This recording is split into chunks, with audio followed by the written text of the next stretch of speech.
Fake meat. Ugh. Let's talk about it.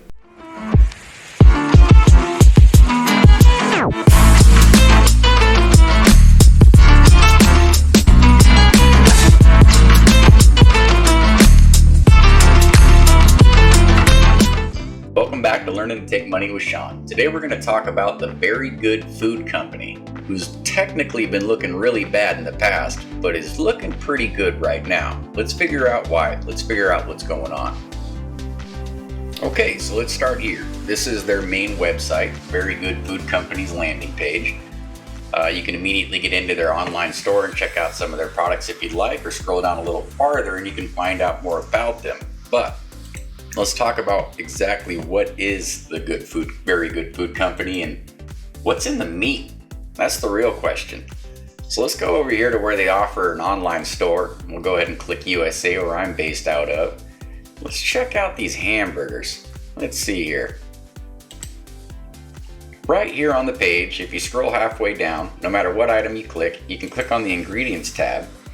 It'll show you what they're putting in these things. You got water, pea protein, organic sunflower oil, yellow split peas, navy beans, organic onion, coconut oil, coconut butter. Basically going down the list, it's all standard, regular stuff. Nothing too crazy and nothing to be worried about. However, it's still not meat. So some of us might not be into that. But a lot of us are, let's be honest. So there's money to be made when it comes to a product if it tastes good. Now there's been quite a few reviews, for instance 51 against this product alone, that claims that it does. So, why has it been going down? Why has this stock been in the tanks? Why are people talking trash? Well, it looks like possibly some people like myself, would have been paid to shill for this product or shill for this program online. There's actually been a few people that have been exposed and proven to be doing such a thing. Although I've never been paid for nothing. I just happen to notice that now this thing's been beat down so far that now we have an actual opportunity. And what is that opportunity? Well, it goes by two names. To be honest with you, number one is Kroger, and number two is Albertsons. And if you don't know what those are, let's figure out what it is right now. Albertsons Companies in particular is an American grocery company founded and headquartered in Boise, Idaho, with 2,253 stores as of the third quarter of fiscal year 2020 and 270,000 employees. Now currently, their stock value is $20.74. Now if you want to look them up online or on the stock market, you can go to ticker symbol ACI. Kroger was founded by Bernard Kroger in 1883 in Cincinnati, Ohio. Kroger operates 2,720 grocery retail stores under its various banners and divisions in 35 states and District of Columbia, with store formats that include 134 multi-department stores, 2,277 combo stores, and 188 marketplace stores, and 121 price impact warehouse stores. Lots and lots of distribution. The current value of a Kroger is $44.58 a share. You can look their stock ticker up at KR. Now, so why does all this matter? Well, it looks like America's two largest grocery chains just announced a merger. That's right. The biggest one wants to buy the second biggest one. Now, that doesn't always go through that easily. There could be a lot of litigation in court. There could definitely be some concerns as to monopolizing the market. And if the deal goes through, we stand to gain. Now, currently that stock is sitting at 0.069 cents per share. I believe you have to buy 1,000 at a time. But when that stock was in its heyday, it was upwards of $7 per unit. Mind you, inflated highly from COVID money.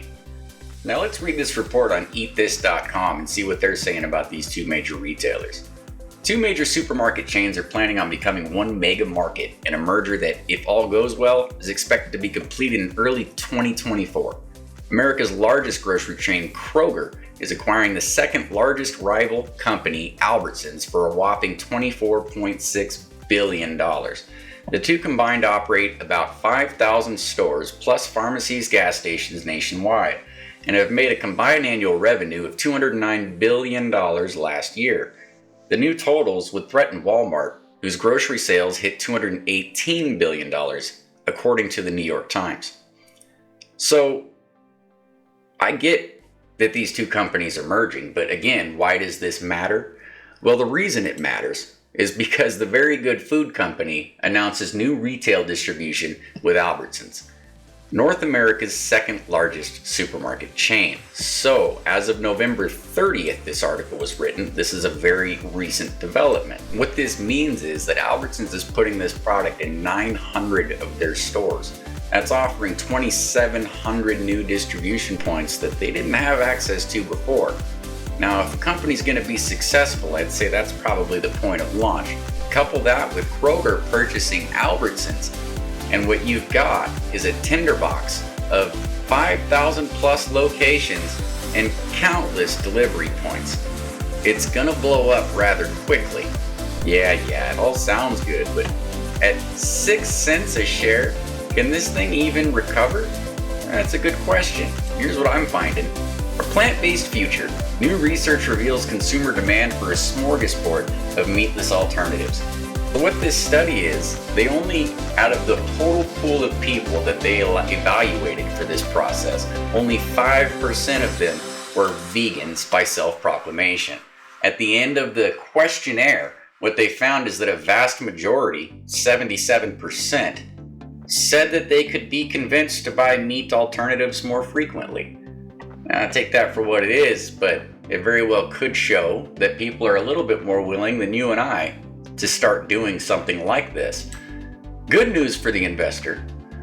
Also, these chain restaurants on this list have incorporated already plant-based meats like Impossible Meat and things like that.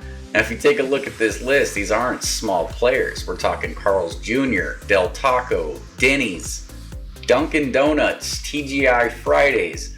The list goes on. I mean, it's just big players, big names. And if you don't think that this will continue, I think you're crazy. Now, adoption has always been the game. It's always been the plan. The more people that adopt, game theory, this thing's going to start taking off. And I don't think that it's going to stop because you or I don't like the product. So should I buy it? Well, I guess that all totally depends on you and your personal situation and scenario. For me, I've personally invested quite a bit in this product at these levels, and I plan on it at least doubling in its current valuation, which isn't asking much, 14 cents. So yeah, should you buy it? In my opinion, probably. Is it financial advice? No, but nothing I do ever is. Thanks for watching. I appreciate you guys coming by again, and make sure you like and share the video. We'll see you next time. Hey, if you stuck with me this long, thanks for hanging out. Leave the word good down below so I know you hung out with me. Thanks again. See ya.